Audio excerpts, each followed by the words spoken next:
Hello दोस्तों, नमस्कार। स्वागत है आपका मेरी एक और नई वीडियो में। एक चुटकी सिंदूर। प्लीज़ दोस्तों, मेरी वीडियो को लाइक करना और चैनल को सब्सक्राइब करना। कमेंट में बताना कि आपको वीडियो कैसी लगी। रीमा आज बहुत खुश थी, हो भी क्यों नहीं। पापा आज उसके लिए उसकी पसंद की गुड़िया लाए थे। 3 भाई बहनों में सबकी लाडली थी रीमा। पापा तो अपनी लाडो से इतना प्यार करते थे कि रात के 10 बजे भी उसकी खाने की फरमाइशों को पूरा करने बाजार भी चले जाते थे। अगर रीमा उदास हो जाए तो पापा सारा घर सिर पर उठा लेते थे। रविवार का पूरा दिन रीमा के नाम उसकी फरमाइशों की सूची बड़ी लंबी होती। आखिर थी तो पापा की लाडली बिटिया, 2 भाइयों की इकलौती बहन। माँ को कभी कभी गुस्सा भी आता, आखिर इतना लाड प्यार कहीं इसे बिगाड़ ना दे। पराया धन है, दूसरे के घर जाएगी पर पापा को इन बातों की कोई परवाह नहीं।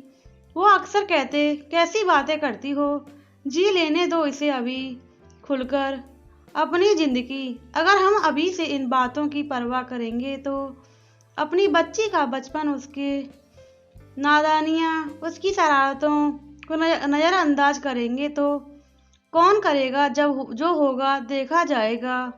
अभी से इतनी चिंता मत करो, बस उसे अच्छे संस्कार दो, बड़ों का मान सम्मान करे, किसी का अपमान नहीं करे, अपने पैरों पर खड़ा हो, किसी पर आश्रित नहीं रहे। उसे इस लायक बनाना है। धीरे धीरे रीमा बड़ी हो गई। बचपन को पीछे छोड़ जवानी की दहलीज पर कदम रख चुकी थी। रीमा पढ़ने में प्रतिभाशाली थी। बचपन से ही पहली बार में ही बैंक की परीक्षा पास कर मैनेजर बन गई। अच्छे अच्छे रिश्ते आने लगे, पर पापा को जल्दी नहीं थी उसे अपने से अलग करने की। पर माँ के कहने लगी, अजी अच्छे रिश्ते बड़ी मुश्किल से मिलते हैं, कहीं घर मिलेगा तो अच्छा वर नहीं, इसलिए अच्छे रिश्ते को ठुकराना सही नहीं है। आखिर रीमा के भविष्य की बात है। फिर एक पिता हार गया, एक माँ की जिद के आगे। बड़ी धूमधाम से लाडली बिटिया की शादी के सारे कार्य संपन्न हुए और रीमा ससुराल आ गई। बड़ा ही संपन्न परिवार था। सास ससुर, एक ननद, एक देवर, सभी ने दिल खोलकर स्वागत किया। पर किसे पता था, जो लोग ऊपर से इतने अच्छे हैं, अंदर से उनका इतना मंदा मन होगा। शुरू में तो सब ठीक चल रहा था। पति को शराब पीने की आदत थी। इस बात से रीमा को गहरा सदमा लगा, पर उसने अपने माता पिता को इस बारे में कुछ नहीं बताया। सास से जब इस बात की शिकायत की तो उनकी बहू ऐसे तन गई, आंखों को गोल गोल घुमाते हुए बोली, थोड़ी सी शराब ही तो पीता है, तेरा खून तो नहीं पीता। रीमा तो आसमान से नीचे गिर गई।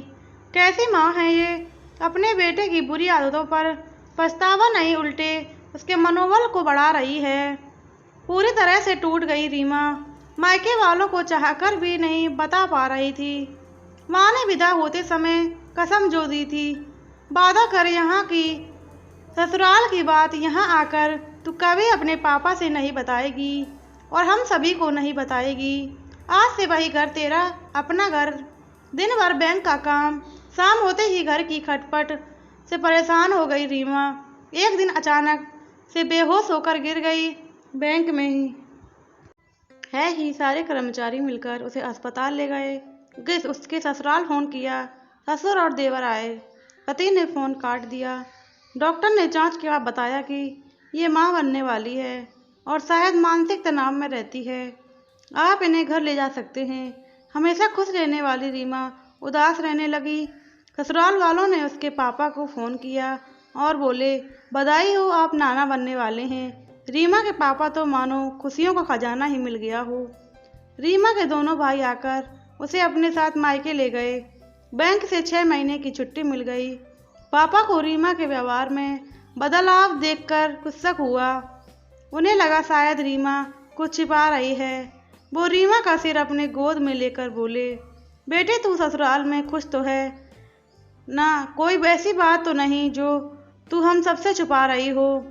रीमा मुस्कुराते हुए बोली, नहीं पापा, ऐसी कोई बात नहीं है, सब ठीक है। ठीक 9 महीने बाद रीमा ने प्यारी सी बेटी को जन्म दिया।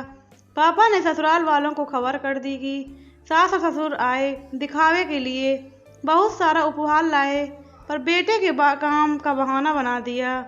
पापा को घोर आश्चर्य हुआ।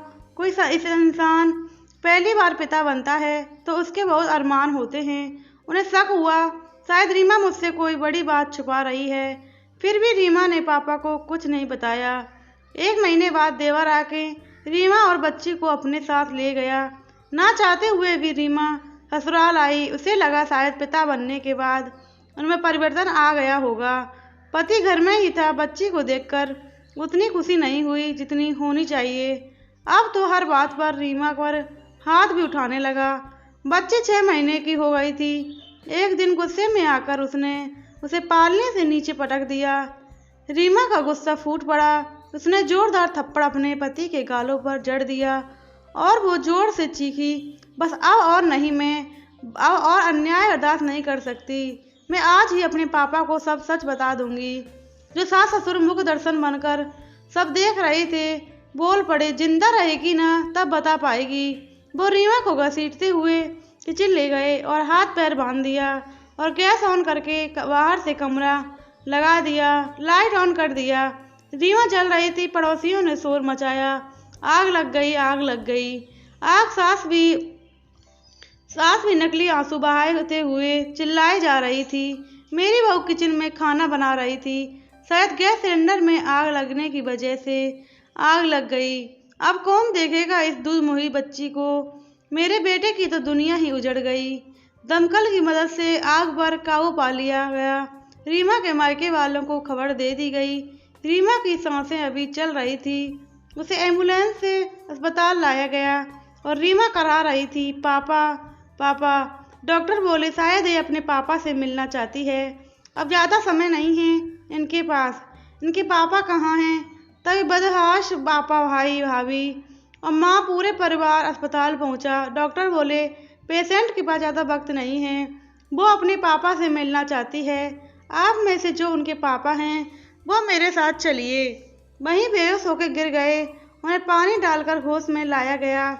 बोझिल कदमों से रीमा के पास गए। अपनी प्यारी बेटी जिसकी आंखों में कभी आंसू की एक बूंद को नहीं आने दिया, वो आज चीख रही थी और इस दुनिया से हमेशा हमेशा के लिए जा रही थी। पापा ने रुंधे गले से पूछा, ये कैसे हुआ रीमा? एक चुटकी सिंदूर की कीमत, मायके की लाज, माँ के संस्कार, मेरी जान थी। पापा और रीमा खामोश हो गई। मेरी जान थी पापा और रीमा खामोश हो गई। पापा की परी आज हमेशा हमेशा के लिए उनकी बगिया से उड़ गई। मगर आज भी कितनी रीमा जिंदा जला दी गई हैं। अपनी बेटियों को डोली चढ़ाते समय इतना जरूर कहिए, लक्ष्मी बनकर रहना, पर अन्याय करे तो कोई काली बन जाना। प्लीज़ दोस्तों, वीडियो आपको कैसी लगी कमेंट में ज़रूर बताएं। वीडियो अच्छी लगी हो तो चैनल को सब्सक्राइब करें, वीडियो को लाइक करें, शेयर करना बिल्कुल ना भूलें, बेल आइकन को प्रेस करें जिससे आगे आने वाली वीडियो की नोटिफिकेशन आप तक पहुंचती है। मिलते हैं आपको नई वीडियो में। जय श्री राम, राधे राधे, जय श्री कृष्णा।